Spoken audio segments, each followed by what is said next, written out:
Nas areias escaldantes do norte da África, sob o sol do deserto, um reino poderoso prosperou por milhares de anos. Reis e rainhas poderosos construíram templos gigantescos e enterraram seus mortos em tumbas em forma de pirâmide. Mas aqui não é o Egito. E o povo que ergueu esses monumentos não foram os antigos egípcios.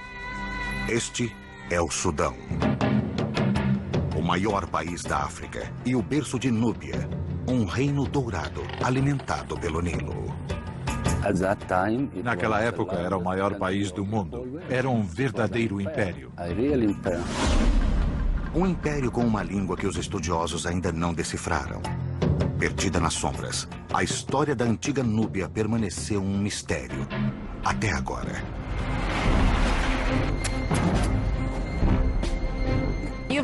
Temos a chance de achar algo pela primeira vez. Estamos escrevendo a história agora com as relíquias desse reino.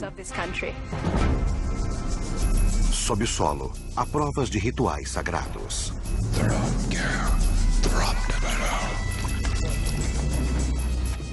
Uma antiga cena de crime. Parece que alguém veio e destruiu o altar em muitos pedaços, deliberadamente.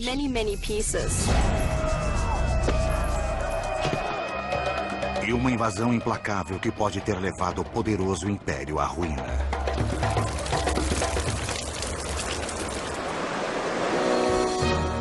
Arqueólogos se transformam em detetives e utilizam todos os recursos para reconstruir os dias finais de uma cidade perdida e para trazer à luz um reino esquecido.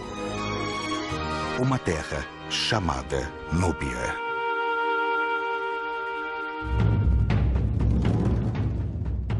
A antiga Núbia, onde hoje é o Sudão, surgiu como uma nação poderosa por volta de 2000 a.C., pouco depois de as primeiras dinastias egípcias terem criado seus reinos ao norte.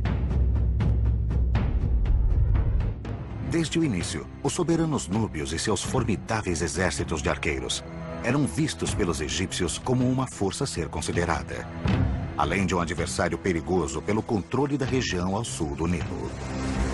Durante muitos anos, os faraós egípcios mantiveram seus adversários do sul sob controle. Mas os tempos mudaram. Os núbios viraram o jogo e conquistaram o Egito. Rivais na guerra, parceiros no comércio, a história dessas duas nações ficaria interligada durante milênios.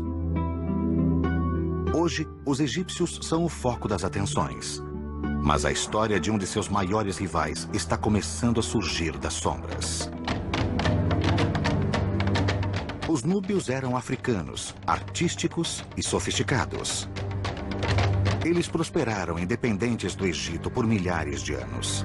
Os abundantes veios de ouro trouxeram muita riqueza aos soberanos núbios. E os artesãos eram mestres em transformar o precioso metal em joias para adornar os membros da realeza. A cerâmica produzida pelos artistas núbios era considerada a mais bela do mundo antigo. Os arquitetos núbios não só construíram templos para um panteão singular de deuses, mas também revitalizaram as tradições egípcias. Hoje, o Sudão tem quase 3 vezes mais pirâmides que o Egito. Quando penso nos reis poderosos que governaram o Sudão, eu gosto muito de tê-los como os meus ancestrais. Sempre sinto que sou parte desse povo. Na década de 20, um arqueólogo de Harvard, George Breisner, escavou as tumbas magníficas de Núbia e criou a base de uma cronologia de reis e rainhas que se estende por mais de 1000 anos. Sabemos seus nomes, mas muitas de suas histórias ainda estão perdidas no código criptografado da escrita nubiana. Para decifrar essa linguagem, os arqueólogos sonham em achar uma nova pedra de Roseta, como a que foi usada para traduzir os hieróglifos egípcios em 1822. Seria fantástico se encontrássemos um documento assim. É o sonho dos estudiosos achar uma pista para decifrar um enigma desses. Hoje, um sítio magnífico. Uma cidade perdida na areia pode guardar o segredo que desvendará o passado de Núbia.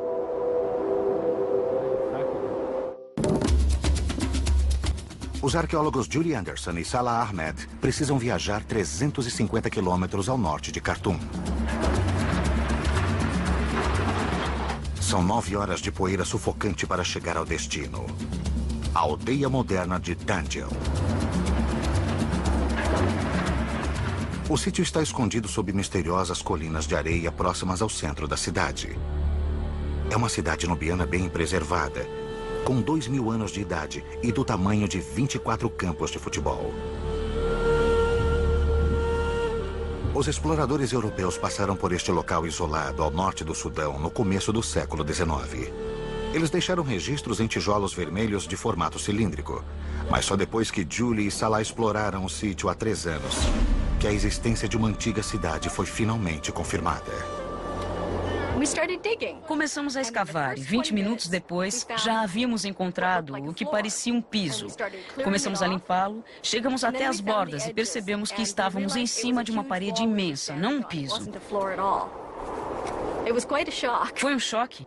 De repente começamos a entender que o sítio era absolutamente imenso, muito maior do que poderíamos imaginar.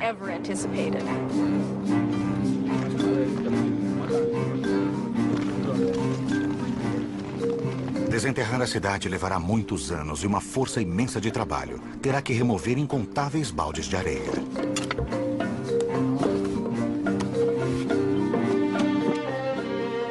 Mas uma estrutura impressionante já está sendo trazida à tona.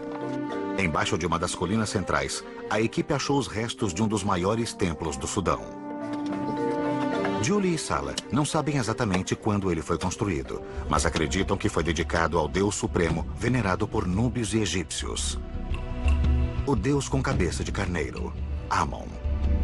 Os templos para este rei dos deuses tinham uma estrutura clássica baseada no templo construído pelos egípcios em Karnak. E a forma de Danjel parece se encaixar.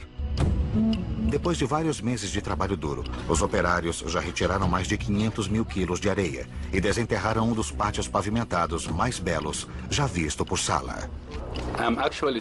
Estou sentado no chão do segundo pátio do templo de Danjel. E, como podem ver, é um belo piso, belíssimamente trabalhado com ladrilhos de arenito. Os rejuntamentos entre os ladrilhos são muito estreitos e muito compactos. Parece fresco, como se nunca tivesse sido usado.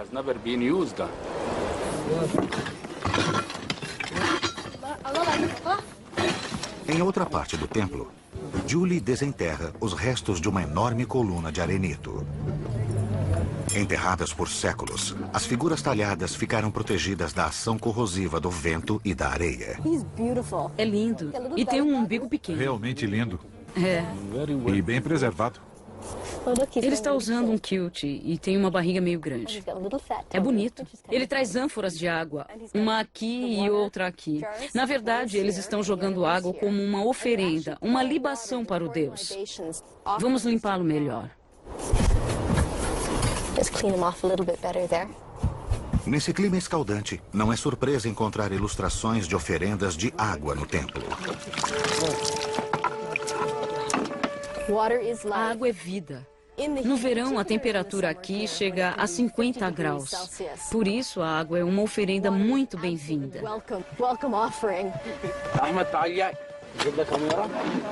Ao lado de uma ilustração do deus das águas, Hapi, a coluna de arenito tem inscrições com a misteriosa linguagem nubiana. O homem sentado.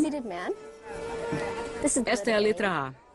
A cabeça está aqui, um braço está abaixado, o outro está erguido e ele está meio inclinado. Sabemos que tem o som de A. Infelizmente, sabemos como muitas palavras começavam e o som que tinham, mas não sabemos o que significavam. Os núbios criaram seu alfabeto por volta de 200 a.C., quando o reino ficava na cidade de Meroé. Como parte de um renascimento cultural, os meroítas, como eram chamados, substituíram os hieróglifos egípcios por sua própria língua escrita. Até que ela seja decifrada, os estudiosos só conseguem ler o que as outras culturas daquela época escreveram sobre a Núbia. Há alguns registros sobre o reino de Meroé, de fontes externas. Historiadores gregos escreveram sobre Meroé. Eles tiveram contato com o Império Romano e, claro, com o Egito. Mas não temos o ponto de vista dos meroítas. Quando lemos os escritos, é o próprio povo quem fala conosco sobre ele mesmo. Precisamos realmente achar algo parecido com a Pedra de Roseta, que foi encontrada no Egito e ajudou a decifrar os hieróglifos egípcios. Nós precisamos de um texto bilíngue.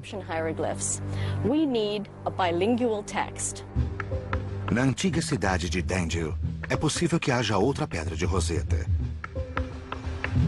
Sua localização no Nilo, ao sul de uma área de corredeiras chamada Quinta Catarata, garantia uma posição estratégica no centro das principais rotas de comércio para o interior da África. A Quinta Catarata é cheia de pedras e não é navegável. As rochas são tão cortantes que rasgam o fundo dos barcos. É preciso ir por terra e voltar para o Nilo em outro ponto. E este ponto fica na área de Dendil. Através de sua história, o reino da Núbia atraiu mercadores de terras distantes que desejavam bens como marfim, peles de animais e, claro, ouro. Pessoas de muitas culturas e línguas, gregos, egípcios e romanos, todos negociavam com a Núbia. Muitos podem ter passado por Dendil e deixado uma inscrição bilíngue. Mas até agora, a única via para desvendar o passado de Núbia continua enterrada.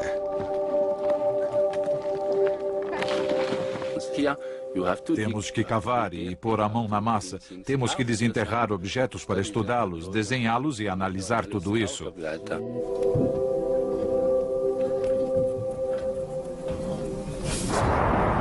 O clima no norte da África nem sempre ajuda. Depois de 3 semanas de escavação, uma nuvem espiralada no horizonte alerta que o trabalho duro ficará mais difícil ainda. Na manhã seguinte, o céu está claro. E com a calmaria depois da tempestade, surge a primeira pista das origens da antiga cidade. Que ótimo. Sala? Sim. É um cartucho. Só a realeza tinha o privilégio de ter o seu nome envolvido na forma oval simbólica chamada cartucho. Acreditava-se que a forma de uma corda atada nas pontas protegia o nome imperial dos perigos. Isto é o que temos aqui, o fundo da forma oval, e esta é uma das letras. É claro que o nome de um rei tem muitas letras. Temos uma pista sutil aqui. Se descobrirmos o nome do rei no santuário, saberemos quem construiu o templo. É um achado muito importante. Agora precisamos achar o resto do nome e tomara que esteja lá. É claro que este é um pedaço de algo maior.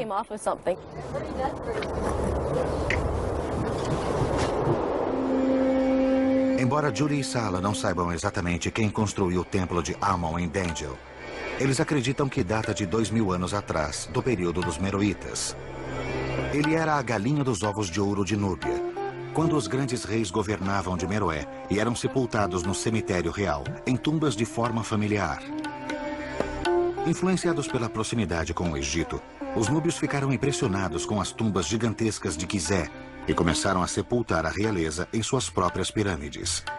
Eles adaptaram a forma, deixando as pirâmides com laterais mais íngremes. Santuários adjacentes para oferendas eram ricamente esculpidos com cenas retratando a confortável vida pós-morte do rei, sendo atendido por seus inúmeros servos.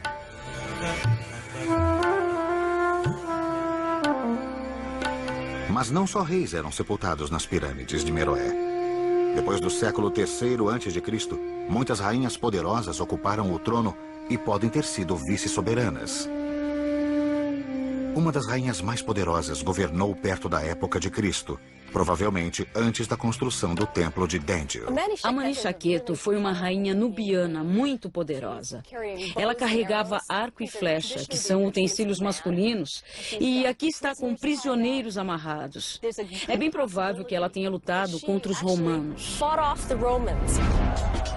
No ano 23 a.C., os soldados romanos atacaram o Império Nubiano. Segundo seus relatos, a resistência nubiana foi liderada por uma mulher valente, cega de um olho, que os estudiosos acreditam ter sido Amani Shaketo. A rainha impediu com sucesso que os romanos tomassem seu reino e até negociou um acordo de paz favorável. Embora apagados, os vestígios da imponente figura de Amani Shaketo ainda podem ser vistos nas paredes de seu santuário de oferendas. Era uma mulher enorme. Isto mostra como era poderosa e também mostra a noção de beleza dos meroítas. Ela é robusta. Está usando muitos braceletes e anéis. Ela devia andar coberta de ouro. Ela tinha muita sorte em ter todas essas joias. O depósito secreto real de Amani Shaketo foi redescoberto em 1834, quando um explorador italiano, Giuseppe Ferlini, viajou para o Sudão, ansioso, segundo ele, para fazer uma contribuição significativa para a história. Na verdade, ele queria achar ouro. Ferlini esperava fazer fortuna vendendo antiguidades na Europa. Sua ganância o levou às pirâmides de Meroé.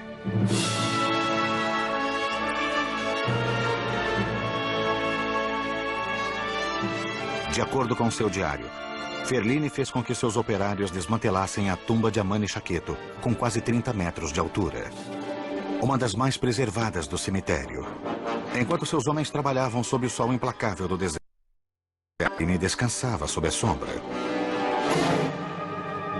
A ação começou quando um operário o chamou do alto da pirâmide. Eu corri com o coração cheio de esperança para viver uma aventura fantástica. No topo da pirâmide, Ferlini viu que seus homens haviam descoberto uma câmara escondida sob as pedras. Dentro dela, uma tigela de bronze cheia de objetos embrulhados em linho. Ferlini havia encontrado o tesouro. À noite, levei os objetos para minha barraca. Depois que os operários foram dormir, estudei os objetos preciosos com minha alma cheia de alegria.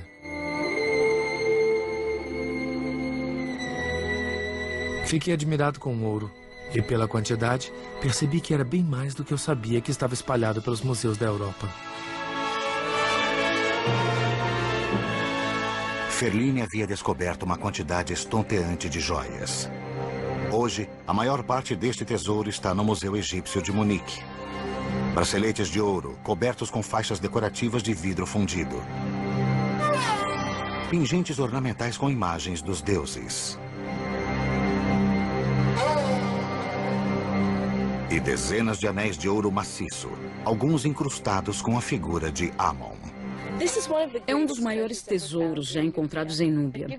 Ele nos dá uma boa ideia do que os reis e rainhas usavam naquela época.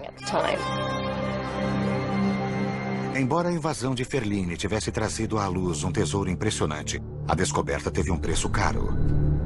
A ganância do explorador na busca do ouro destruiu a pirâmide de Amani Shaketo. No pátio externo do templo de Amon em Dangel, outra história de destruição pode estar sendo desvendada. Essas ruínas talvez sejam o resultado de outra coisa, além do desgaste do tempo. Parece que o templo foi abandonado por algum motivo, mas não sabemos por quê. Sob o solo, surgem provas de um momento catastrófico na história de Dangel. É parte da viga de um teto. É um pedaço comprido de madeira de palmeira, mas está totalmente queimado. Virou carvão e dá para ver os pedacinhos da viga de palmeira se desintegrando. Achamos a parte da viga do teto que caiu depois de um incêndio muito grande neste átrio. Deve ter sido um incêndio aterrorizante, porque tudo está muito queimado. Dá para ver vestígios desse incêndio nas colunas, no piso, e há até um pedaço dele preservado. Achar esta camada tão queimada nos dá uma ideia de por que as pessoas fugiram daqui. Talvez tenha sido uma guerra, talvez o templo tenha incendiado acidentalmente.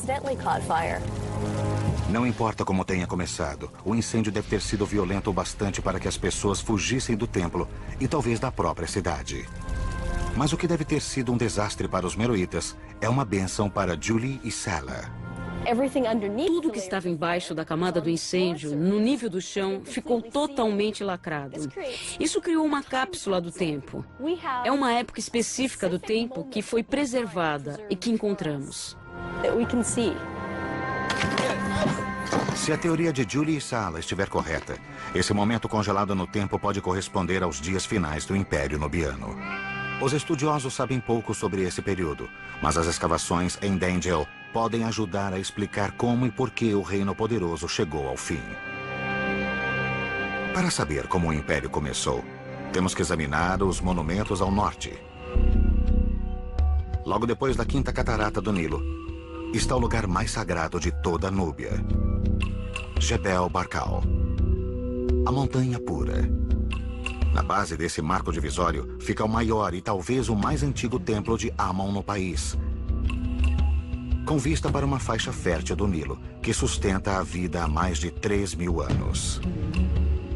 Os templos e tumbas têm muito a contar sobre os primeiros anos do Reino da Núbia. Sala faz uma pausa nas escavações para fazer sua peregrinação anual até Jebel Barkal. Eu pego o carro, viajo 3 ou 4 dias e fico novo. Volto um novo homem. Primeiro, ele tem que atravessar o Nilo. Há poucas pontes nessa parte do país, por isso, os barcos fazem a travessia de uma margem para outra. Logo, Sala deixa o vale verde exuberante do Nilo e entra no território inóspito do deserto de Bayuda. A jornada o levará a 176 quilômetros a noroeste, por uma rota mergulhada na história.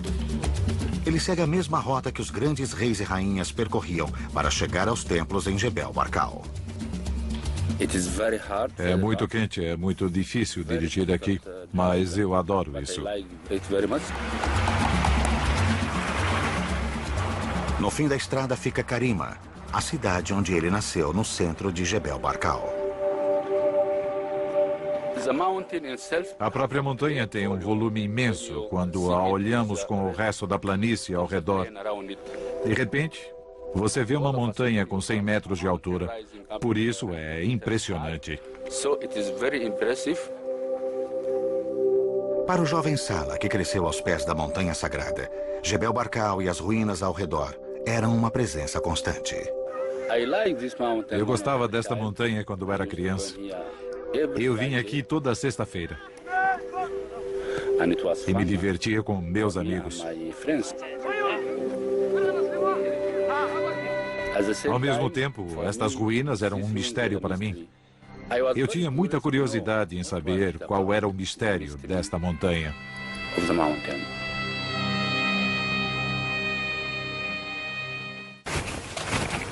Este mistério de 3.500 anos remonta à época dos grandes faraós do Egito, o rival do norte da Núbia.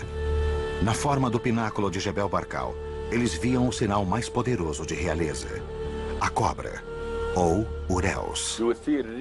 Dava para ver a silhueta de uma coroa, com o símbolo da realeza na frente da coroa. Como era Amon, o deus dos deuses, quem legitimava a realeza, os egípcios construíram o templo aqui em sua honra. Expandido através dos anos pelos reis núbios, o templo é o maior do Sudão. Mas o tempo foi implacável.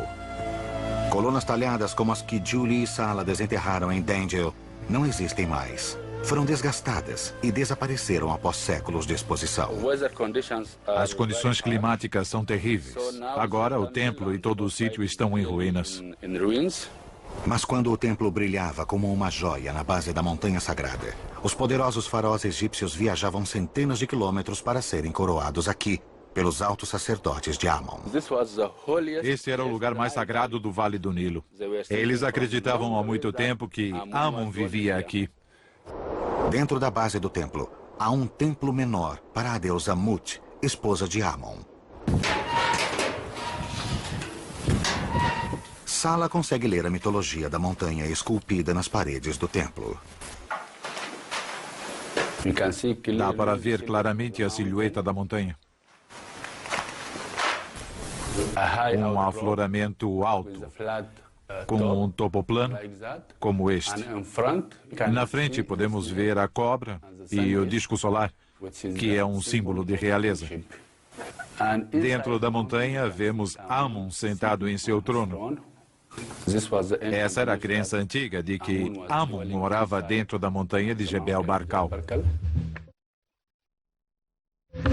No século VIII a.C., o poderoso Egito havia enfraquecido e perdido o controle da montanha sagrada. Os núbios assumiram o controle de Jebel Barkal, se proclamaram os verdadeiros filhos de Amon e logo se tornaram tão poderosos que marcharam para o Egito. Eles conquistaram o seu rival do norte e fundaram a 25ª dinastia. Todos acham que os egípcios eram os mestres do Vale do Nilo, mas nem sempre foi assim. Por mais de 100 anos, os núbios foram os mestres da África. O rei Terrargo foi o mais proeminente na linhagem poderosa de faraós núbios que governou a terra das pirâmides. Seu reino incorporou toda a riqueza e esplendor que haviam caracterizado a civilização egípcia. Por quase um século, os núbios controlaram o território que hoje se estenderia de Khartoum até a Palestina. Naquela época, talvez tenha sido a maior nação do mundo. Era um verdadeiro império.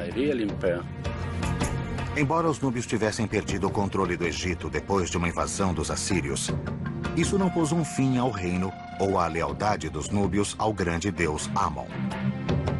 Eles se reorganizaram de novo no sul e prosperaram por mais 1000 anos, construindo templos ao deus dos deuses durante todo o reinado. A missão de Salah é restaurar o legado de seus ancestrais. Agora faz parte da minha vida sair da minha casa e escavar. Tenho que desenterrar algo, descobrir algo para a história do Sudão.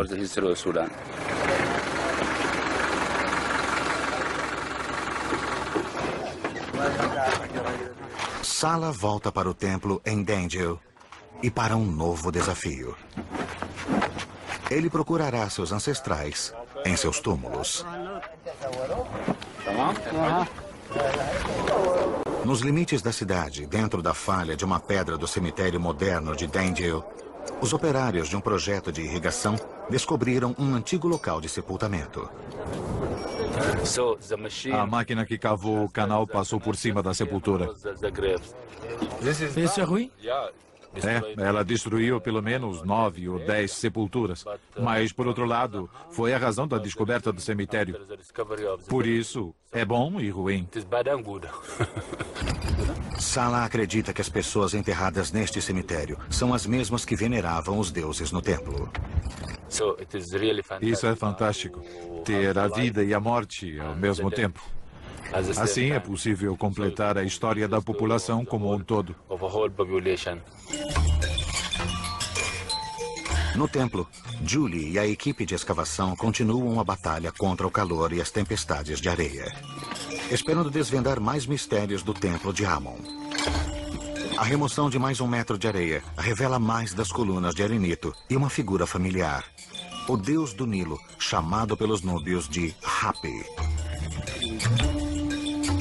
O deus das águas foi retratado várias vezes no pátio interno.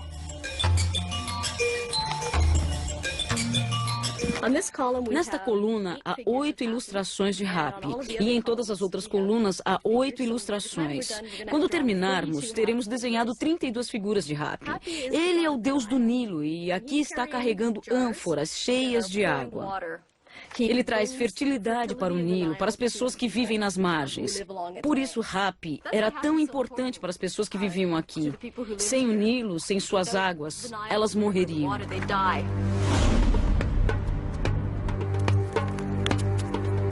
A água era tão importante para os antigos núbios que desempenhava um papel essencial na vida cotidiana do templo.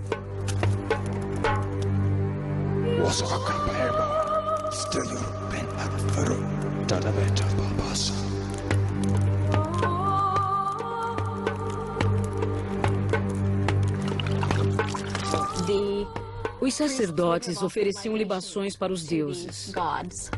Aqui, em especial, devia ser o deus Amon. Isso envolvia água em abundância, ou talvez leite no altar, que eram oferecidos ao Deus.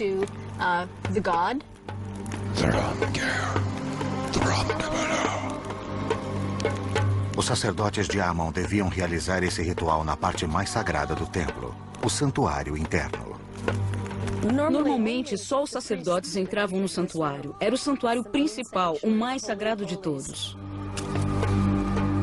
Julie e Sala têm esperado ansiosos para escavar esta câmara sagrada. Eles esperam encontrar um altar ou uma estátua aqui. Algo que se relacione com os antigos rituais que eram realizados no centro do templo. São blocos imensos, mais largos que a minha mão. Eles foram o suporte de algo muito pesado. Pode ter sido um altar ou uma estátua. É aqui que os sacerdotes teriam feito suas oferendas a Amon. Mas no lugar onde deveria estar o altar, há evidências perturbadoras de profanação. Parece que alguém cavou um buraco enorme no piso do principal santuário do templo. O santuário sagrado desapareceu. Ou eles o levaram ou arrancaram. Levaram para outro lugar e talvez o tenham destruído. Foi um sacrilégio, uma profanação terrível. Com as evidências de uma traição aumentando, é provável que o incêndio descoberto antes no átrio não tenha sido um acidente. A identidade dos saqueadores é um mistério. Mas o que aconteceu ao altar logo se torna evidente quando Julie reexamina uma pilha de fragmentos de pedras encontrada no começo da escavação. Esta é pesada.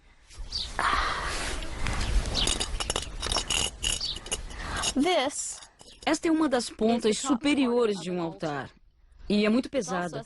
Por isso foi preciso muita força para quebrar o altar em tantos pedaços como vemos aqui.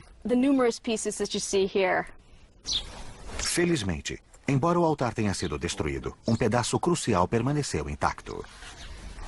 Nós viramos este pedaço. É o pedaço que faltava do cartucho e que Julie e Sala estavam procurando. Agora eles podem decifrar o nome do soberano que construiu este templo, e ele não era um rei. Seu nome era Marikalha. É um dos nomes da rainha Amanitari. O templo não é mais anônimo. Agora ele tem um soberano e uma era. Amanitari foi outra rainha nubiana poderosa que governou durante o século I depois de Cristo. Já sabemos como era a aparência da rainha. Esta é a coroa e à frente dela tem duas serpentes uréus. São duas cobras com um pequeno disco solar no alto de cada cabeça. Aqui é o nariz no perfil dela e há uma orelha e um brinco pequeno deste lado. Ela tem uma bochecha rechonchuda aqui. Isso indica que era bonita e fértil. Ela se alimentava bem, por isso podia ter filhos.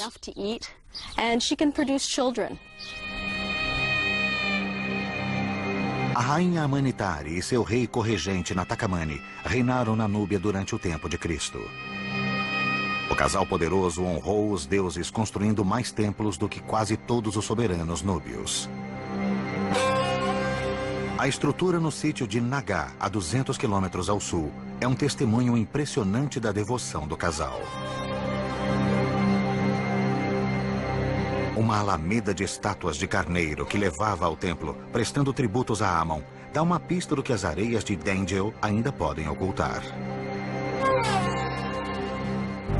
Como todos os soberanos núbios, o rei Natakamani e a rainha Amanitari teriam sido oficialmente coroados primeiro em Jebel Barkal.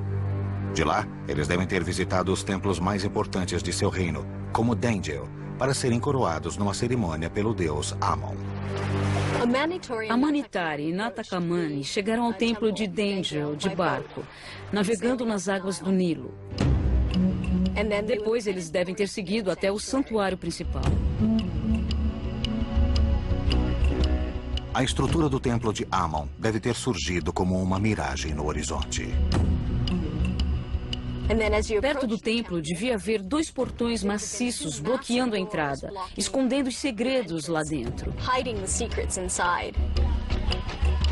Liderados pelos altos sacerdotes, a rainha Amanitari e o rei Natakamani devem ter entrado no templo seguidos por seus cortesãos até o santuário interno.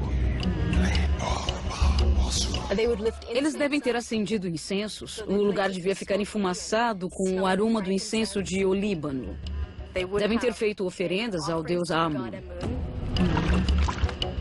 E os sacerdotes de Amon, porta-vozes do deus Amon, indicavam um sucessor, quem seria o próximo rei, e a coroação acontecia.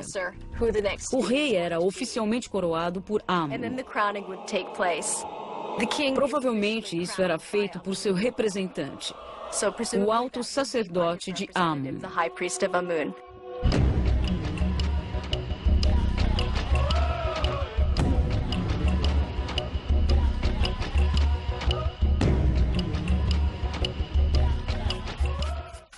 Embora o acesso ao santuário interno fosse restrito aos sacerdotes e à realeza, outras partes do templo eram abertas aos peregrinos de origem humilde.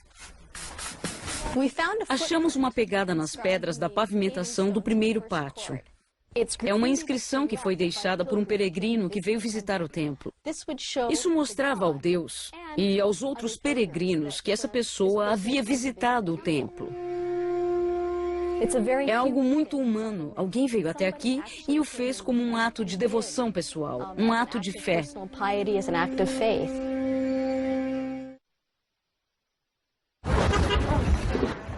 Com a descoberta do cemitério nas proximidades, Julie e Sala encontraram um elo ainda mais direto com o passado. Dentro destas sepulturas antigas, eles podem ficar face a face com o povo que frequentava este templo há quase 2000 anos. Sala começa a escavação de uma nova tumba mantida intacta pelo canal de drenagem. Simplesmente espanando assim, eu posso descobrir ou notar qualquer atividade antiga nesta superfície.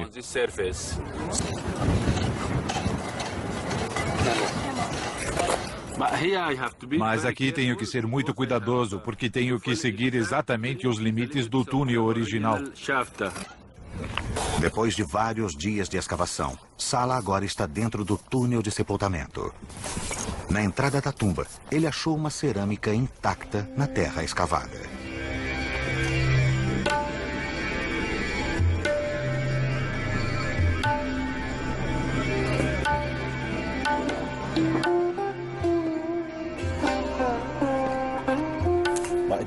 É uma bela cerâmica. Gostei muito da forma. O formato é muito bonito. A cor também é linda. É uma bela peça de museu, não é?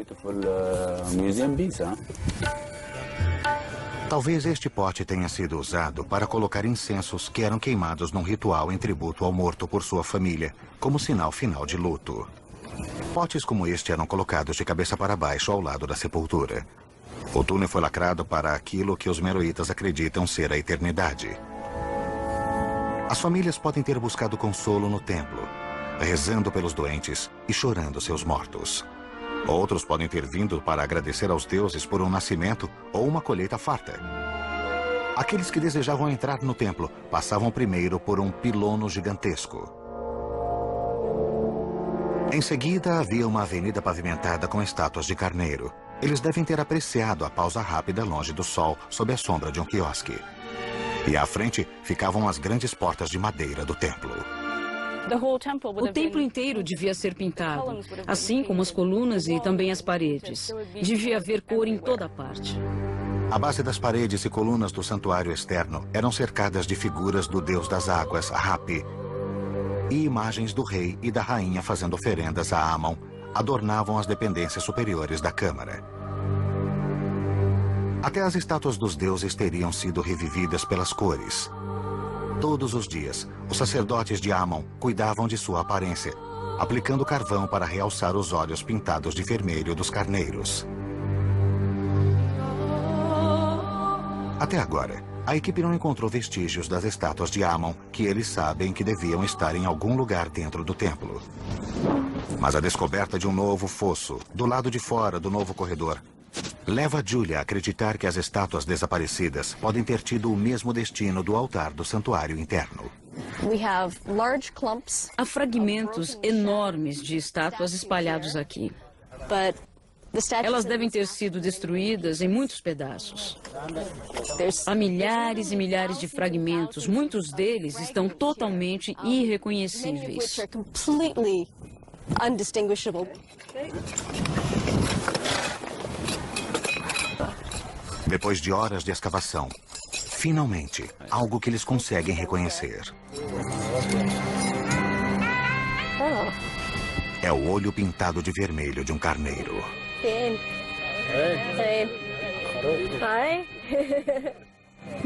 Os olhos de carneiro eram assim. Isso mostra que era uma estátua de carneiro e estávamos procurando especificamente carneiros, porque é um animal que representa Amon. Embora as estátuas de carneiro do templo de Amon em Naga ainda estejam intactas depois de tantos anos, as estátuas de Dengel tiveram um destino bem mais obscuro.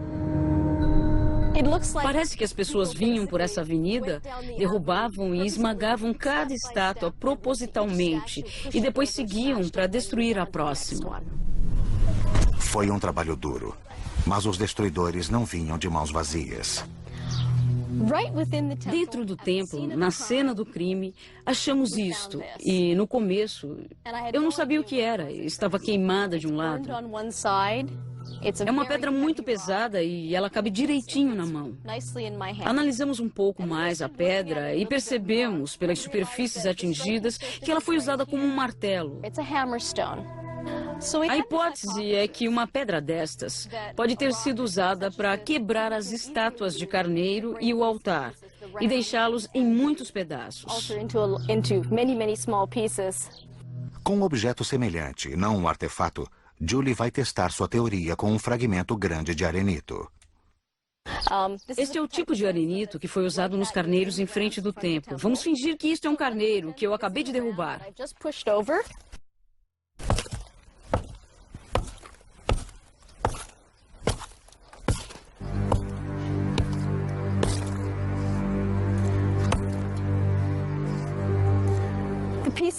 As pedras estão quebradas em pedaços pequenos e cortantes.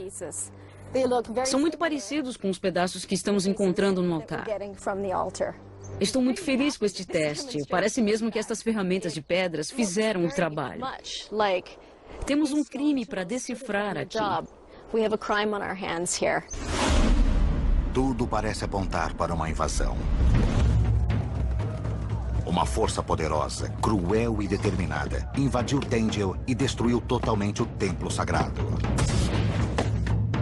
Os invasores pilharam o santuário, erradicaram as referências aos soberanos núbios e destruíram os símbolos de seus deuses. Eles roubaram todos os objetos de valor. E num gesto final,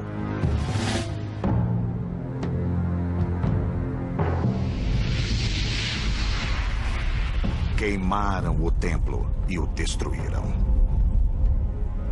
Será que eles vieram para acabar com o Império Nubiano? Os meroítas tinham inimigos poderosos no fim de seu reinado. Os nômades do deserto e um reino rival, que hoje é a Etiópia. O declínio do reinado nubiano no século III depois de Cristo pode ter motivado o ataque a Dengel. Uma coisa é certa, a antiga cidade nunca se recuperou do golpe. Depois que a cidade foi destruída, o povo de Dengel abandonou o templo e suas casas. Conseguimos achar respostas e isso é empolgante. Estamos procurando alguns detalhes, mas já temos as respostas para as perguntas mais importantes. E isso é incrível. É uma imensa recompensa para a primeira fase das escavações. Massala ainda está trabalhando duro no cemitério. Finalmente, ele consegue chegar ao interior da tumba. Um enorme vaso de oferendas é encontrado dentro dela.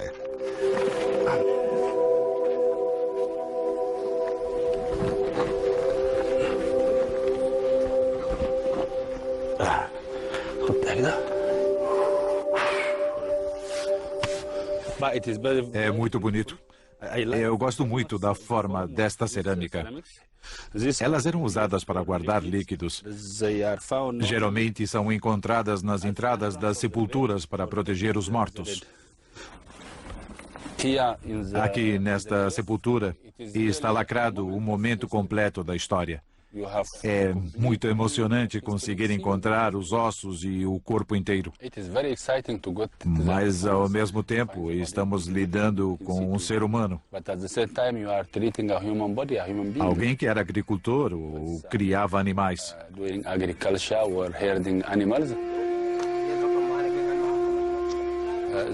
Aquelas pessoas dependiam totalmente do Nilo. E viviam como vivemos hoje, talvez até com as mesmas atividades.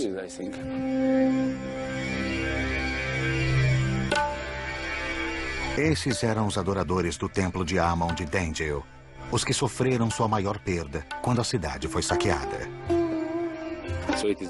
É muito interessante para nossos colegas achar os dois, a vida e o pós-vida. E podemos saber realmente qual foi a história deste povo, como eles viveram e morreram. Mas ainda há mais história a ser revelada.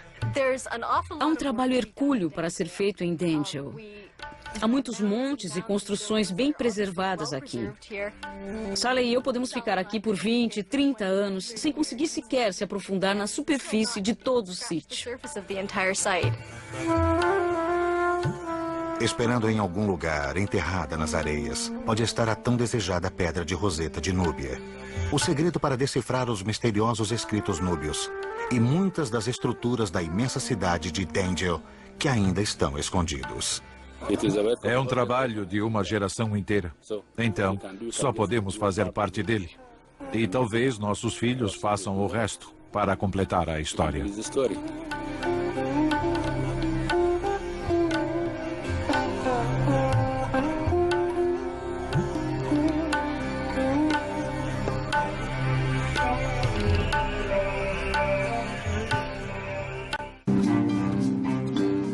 Versão brasileira Vox Mundi.